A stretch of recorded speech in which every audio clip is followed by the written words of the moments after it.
detalye. Nagmalampuson ang tulo ka adlaw nga Junior Lawn Tennis Cup nga gipahigayon sa Dakbayan sa Oroqueta, Human. Napili sa Philippine Lawn Tennis Association isip host city. Din suportado kini ni Mayor Acosta. Ang Lawn Tennis Cup ato gipahigayon sa Oroqueta City Central Elementary School kun Okses sugod ni atong Marso 8 hangtod kini sa Marso 10, 2024. Ania ang kumpletong detalye. Gitapos ni atong Marso 10 sa kasamtangang tuig ang gipahigayon nga Junior Lawn Tennis Cup sa Dakbayan sa Oroqueta, din kapin o sa kagatos ka mga kabataan nga gikan sa mga lain-laing probinsya ang mahiligon sa dulang lawn tennis ang misalmot sa naasing tournament. Samtang gipaabot ni Oroqueta City Mayor Lemuel Merrick M. Acosta ang iyang dakong suporta sa sports sa iyang mensahe atol sa pag-abli sa programa ni atong Marso 8, 2024. Ubay-ubay ang mga partisipante, more or less 100 participants ang mi-appeal nini maong torneo. And kining maong participants are coming from different provinces or even regions. Kaya we have participants coming from the region 9, which is Zamboanga del Norte and Zamboanga del Sur. We have also participants coming from the Lanao Sur and Norte. And we have also participants from Misamis Oriental, Cagayan de Oro in particular. So, ubay-ubay good atong mga players din. Mapasalamatan usab si Colonel Pasiano Diloso, ang presidente sa Oroqueta City Lawn Tennis Association kun OLTA kang Mayor Acosta sa suporta nga iyang gihatag sa panalapianong bahin aron makasugakod sa pagpahigayon sa torneo. Tungod kay giisip kining maayong training ground sa mga kabataan sa natad sa lawn tennis. Ilabi na nga aduna nay tinguha ang probinsya ubos sa pagdumala ni Governor Henry Waminal sa pag-host sa 2026 palarong pambansa, human kini nakabid bag-uhay pa lamang.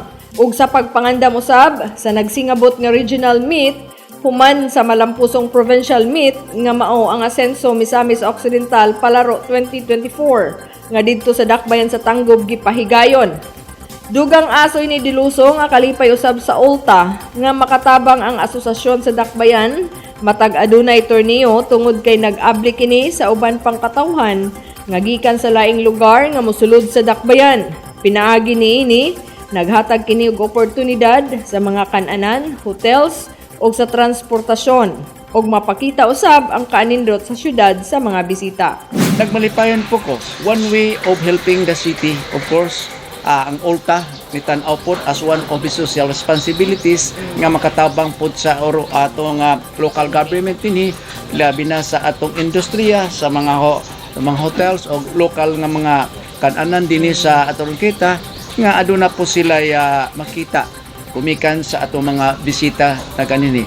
And then, nailan po nga na aday Oroqueta City nga malinayon o progresibo nga syudad under the leadership sa atong Mayor Lemuel Merrick Acosta.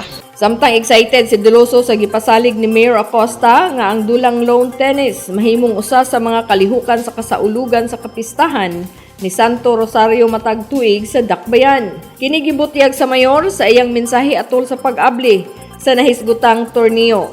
Gipabot usab ang dakong pagpasalamat ni Oroqueta City Lawn Tennis Association President Colonel Pasiano Diloso, ang Department of Education, ilabi na ang School Division Superintendent Jean G. Veloso sa pagpagamit sa lugar sa Oroqueta City Central School Lawn Tennis Court. Dangan sa OLTA, being the president of this club, nagpasalamat gyud ko sa atong kadagkuan sa Department of Education, labi na kay Ma'am Veloso nga maoy atong superintendent dinhi sa City Divisions of Oroqueta nga gipapadayon gihapon ang atong paggamit anin do ka korte og kini nakatabang o nakahatag dungog sa atong mga estudyante kay mi-excel magyuta sa kung balikon sa atong bag-o lang gipahigayon nga provincial meet sa miaging buwan.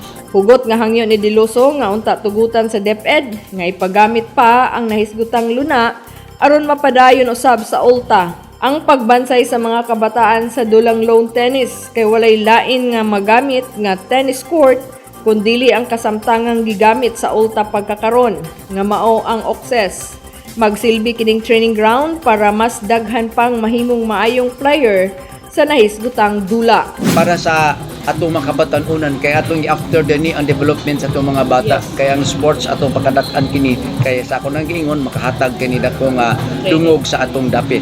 Now when it comes to palarong pabansa nga pahigayon nga nini, it is now timely nga ang atong mga youth karon nga maoy mosalmot ani maong bangga sa tennis puhon nga pagahimoon at preparasyon nini sa atong pambansang palaro. Pasalig ni De Loso isip Ulta President nga kun padayon nga gipagamit sa DepEd ang luna para sa dulang lawn tennis, daghan pang mga maayong produkto nga ilang maproduce ug makahatag garbo sa Oroqueta City ug sa probinsya sa Misamis Occidental. Tungod kay daghan ang nakita sa Ulta nga mga adunay potensyal nga mga kabataan.